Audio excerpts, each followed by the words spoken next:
Tatwale Babaji. Tatwale Babaji was a very highly realized yogi of Rishikesh. He was born somewhere in 1880 or 90, and he passed away in 1974. So he was approximately 90 years old. He was also known as Ageless Yogi. He was also known as the Wise Man of the Mountain. Ageless Yogi because he had stopped aging after 35 years, and even in this photograph and the video which is available, he's somewhere around 90-year-old, but he doesn't look that age. He looks around 30 plus. Was very strong, well built, tall. He came from a humble background in Punjab, northern state of India, and from his early time he started meditation, and he joined army. He worked there for 2 years, but he was inclined towards spiritual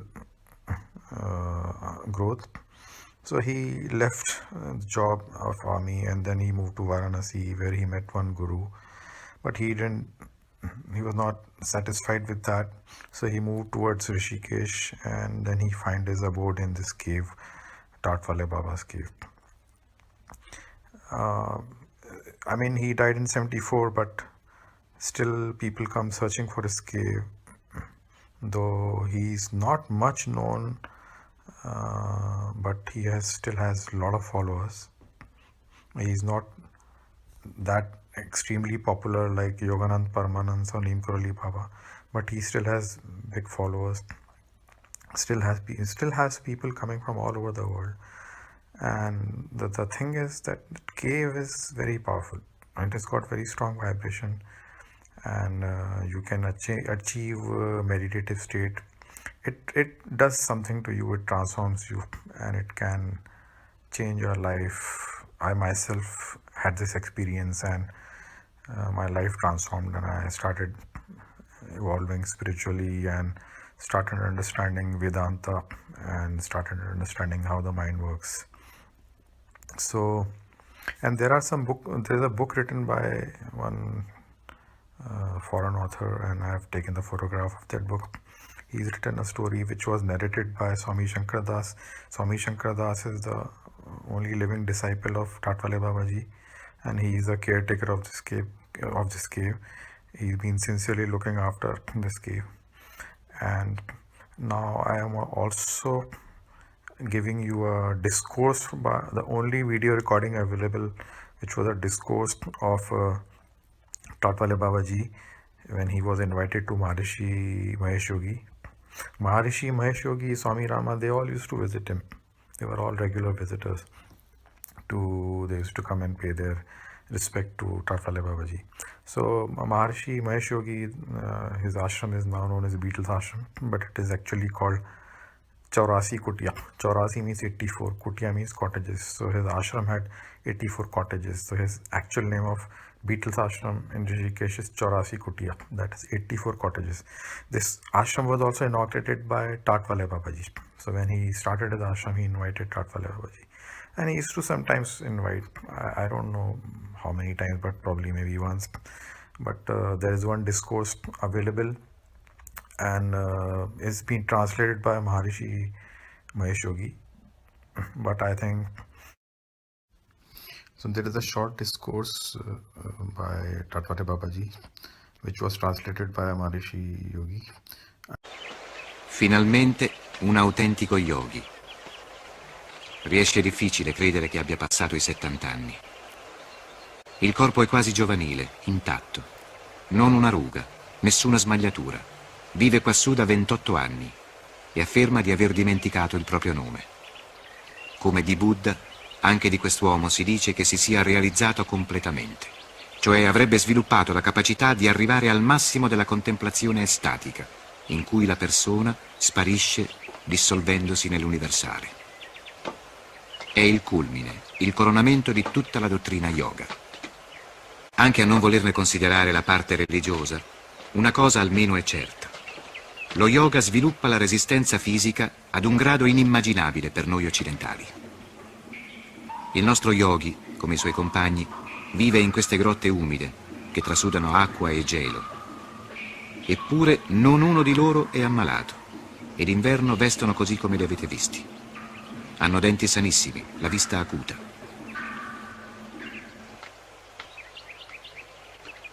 I capelli dello yogi, raccolti in lunghe trecce, toccano terra. Non li ha mai tagliati dal giorno che è nato. Un corpo incorrotto, dominato dalle forze psichiche, è uno scalino necessario verso la perfezione spirituale. Tuttavia, i consigli che questo yogi dà non sono eroici. Dice che la salvezza si può trovare anche in una vita normale. Ne dubitiamo, conoscendo quanto rigore, quanta autodisciplina, quanto sacrificio comporti la pratica yoga. Tanto è vero che di tutta la comunità, egli è l'unico che abbia ottenuto in se stesso quelle condizioni psicofisiche che permettono di toccare i vertici dell'estasi. La mente, liberata dal corpo, entra in una dimensione universale. Inutile aggiungere altro. Questa esperienza è incomunicabile. Osservate i suoi occhi, di uomo e di animale insieme, perché sono gli occhi del tutto. Occhi che possono fissare a lungo il sole.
वास्तविक शांत नंद है वो नंद बाकी में संसारी नंद है।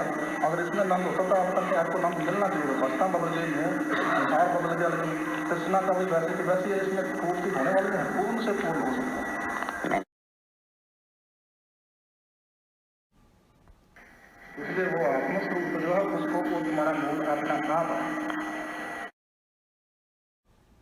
हिंदू का मुसलमान गाने विगत गाने और सबका अपना का ये जब वो उसको जब समझ लेंगे तो उसमें उस चेतन उसका चेतन स्वरूप है, उसका कोई नाम नहीं, कोई रूप नहीं, ज्ञान स्वरूप है। जो नंद जो भाषित होते हैं ये आत्मा के नंद इतने सारे उत्पन्न होकर उसमें लय होने वाले, वो आत्मा तत्व का नंद जो है वो एक रस रहने वाला बनने का सजावट है, अविनाशी या परिपूर्ण है। उसको अपने आत्म स्वरूप को जानते हैं तो ठीक है, नहीं जानते तो गुरु और सहायक उसमें सहायक है। जितना अपने जितने वृत्ति को अंतर में बनाएंगे उतने वृत्तियाँ तद्रुप होगी, जितने वृत्ति तद्रुप होगी उतने संसारिक भाव से आप उसको उठ जाएंगे और संसार तुमको अपना आत्म स्वरूप होगी।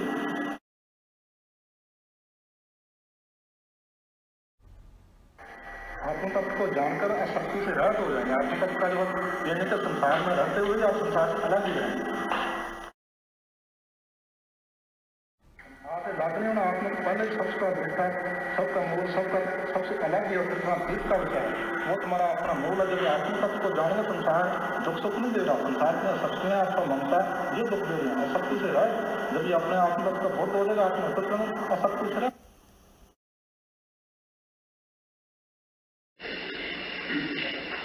हमारा ध्यान तो चलते फिरते मेरा ध्यान ही है, ध्यान को लगाने में छोड़ जहाँ जहाँ मन जाता है वो आत्मा का वृत्ति रखे, आत्मा का वृत्ति रखे, वो भी ध्यान मेडिटेशन ध्यान स्वरूप है।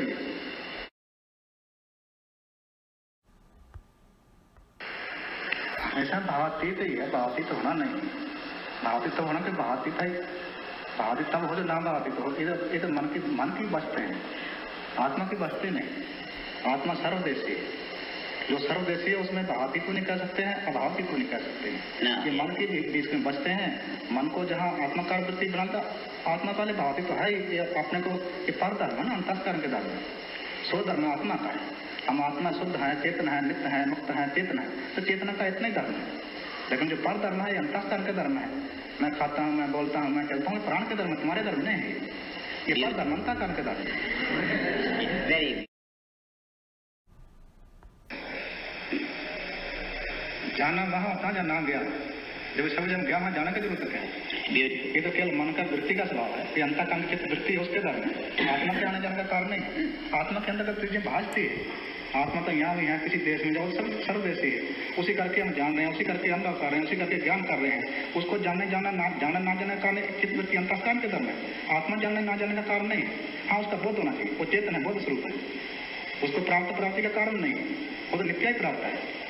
प्राप्त हो या तो एक देशी होता है, जो सर्वदेशी उसको प्राप्त क्या करें, उसका बोध होना चाहिए, हम शुद्ध हैं, बुद्ध हैं, नित्य हैं, मुक्त हैं, चेतन है। तो चेतन का ज्ञान स्वरूप है, उसका कोई रंग रूप नहीं।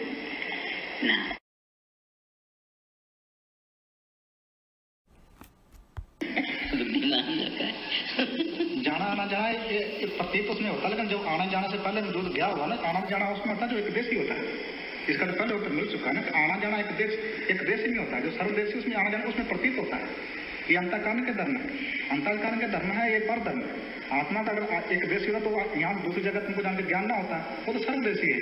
पावर एक जगह है, लेकिन उसका प्रकाश वो सब बलों को प्रकाशित करता है, वो तो नहीं आप बल के पास है, लेकिन उसका वहां से बैठे प्रकाश दे रहा है। चेतन के सर्वदेशी है, उसके अंतर्गत स्थित है, लेकिन वो जो है वो इतने का शुद्ध है, बुद्ध है, नित्य है, मुक्त चेतनात्मा है। उसको आने जाने का कारण नहीं, आने जाने का कारण है ये अंतःकरण के धर्म है। ये स्थूल शरीर के धर्म, अंतःकरण के धर्म जो है शब्द है, रूप है, रस है, गंध है, स्पर्श, ये अंतःकरण के धर्म है, आत्मा के नहीं। आत्मा जो है, आत्मा का अगर आत्मा का उत्पन्न हुआ तो उसका विनाश होना चाहिए था। जब विनाश था उसका फिर उसका उत्पन्न नहीं होना चाहिए। सिद्ध होता है कि तुम्हारे एक वासना के आधार पर प्रतीत होता है। ये वासना के आधार पर शरीर, आत्मा के आधार पर नहीं। और आत्मा के आधार पर होता तो तुमको निश्चय आत्मनिष्ठ रहते हैं। लेकिन आपके अंदर जो वासना है, वो वासना आपको चाहना है किस चीज की, तब तो आपको गिरना पड़ेगा नीचे।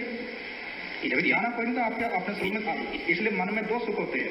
अगर अपने स्वरूप का सुख है तो उसमें कहीं आने जाना नहीं। जब तक वो सुख नहीं मिला तो पर मनता काम के तो छोटे छोटे सुख है, इसके पीछे पूर्ति होने वाली नहीं है। मैं एक जन्म तक बढ़ते रहो, लेकिन जब वास्तविक सुख मिल जाएगा तो फिर कभी आने जाना नहीं। और वो किसके लिए? मोक्ष के अधिकारी के लिए।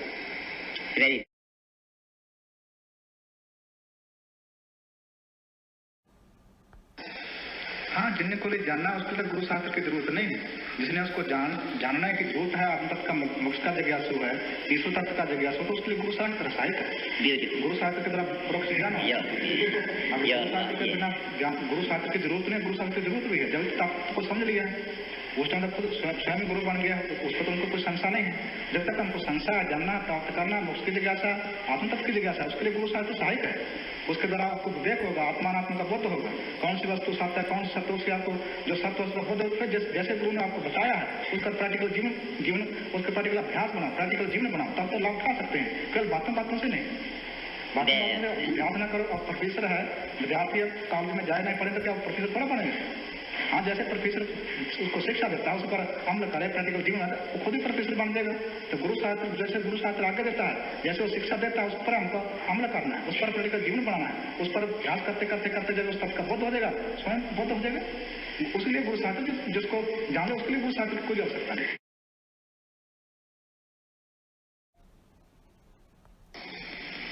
जानते हैं तो आत्मा ही विद्या बन के प्रतीत होता है।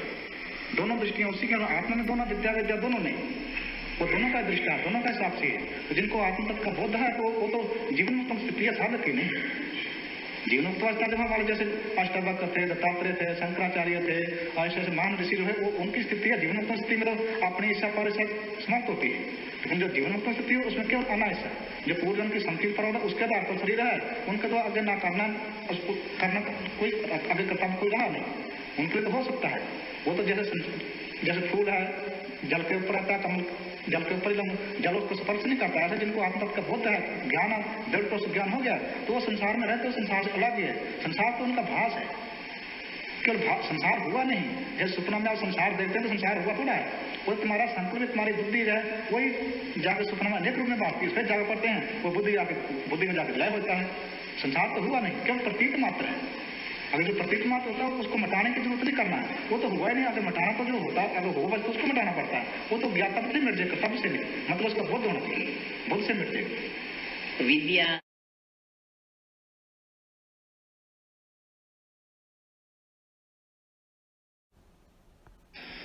अनुभव होता है, लेकिन उसके लिए है जिसको जानता नहीं। जैसे जल का जिसको बोध होगा, बड़ा तरंग है, छोटा तरंग, जल तो है, जल से भिन्न तो कोई नहीं है। जल का कोई रूप है जैसे आत्मा को जब जान लिया तो आत्मा की लहर, आत्मा के अंतर्गत हो रही है। आत्मा लहर रूप नहीं है, आत्मा ही गुण रूप में प्रतीत हो रहा है। विद्या का दोनों का प्रकाशिक है, दोनों उससे करके है। जब उसको आत्मा को समझ लिया तो बस खत्म, समाप्त है। दोनों एक रूप ही है। ऑल दिस में कुछ मजा नहीं रहेगा। जो आने जाने वाला नंद होता है वो नंद नहीं खिलाता, नंद उसको कहते जो हमेशा एक रख रहे। जो नंद जो आने वाला जाने वाला नंद नहीं है, वो तो उसकी लहर है। जब आत्मा का नंद जो बनने का रहता है, नास्ती है, सत्य नंद है, वो जो प्राप्त करने का नंद होता है उद्देश्य होता है। जो सर्वदेशी नंद, आत्मा जो नंद स्वरूप है, उस नंद को भूल करके हम नंद की चाहना करते हैं। जब तक उस नंद को आप नहीं प्राप्त करेंगे, नंद के पीछे जमते रहेंगे, मरते रहेंगे, ना नंद मिलेगा, ना आपको कोई अर्थ होगा। तो जब आप नंद जब तक अंत में आत्म स्वरूप का नंद नहीं मिला तब बाहर के नंद की जरूरत है। फिर बाहर का नंद तो हमारा ही है। जब तक भीतर का मिल गया तो फिर बाहर की जरूरत नहीं। जब भीतर का नंद हमको नहीं मिलता तो उसको तो मन को तो कोई विषय चाहिए। कल्याण तो मन का करना, आत्मा का थोड़ा कल्याण करना। आत्मा नाम स्वरूप है, चाहे अंतर्मुख का नंद ले मनी, चाहे बाहर का ले, लेकिन जब भीतर का नंद मिलेगा तो उनके लिए फिर बाहर के सुख फिर के पड़े। जब भीतर का सुख मिल जाएगा तो भीतर का सुख एक रस है, बढ़ने का श्रेय तो अविनाशी है। जब तक वो सुख नहीं मिला भटकना पड़ेगा।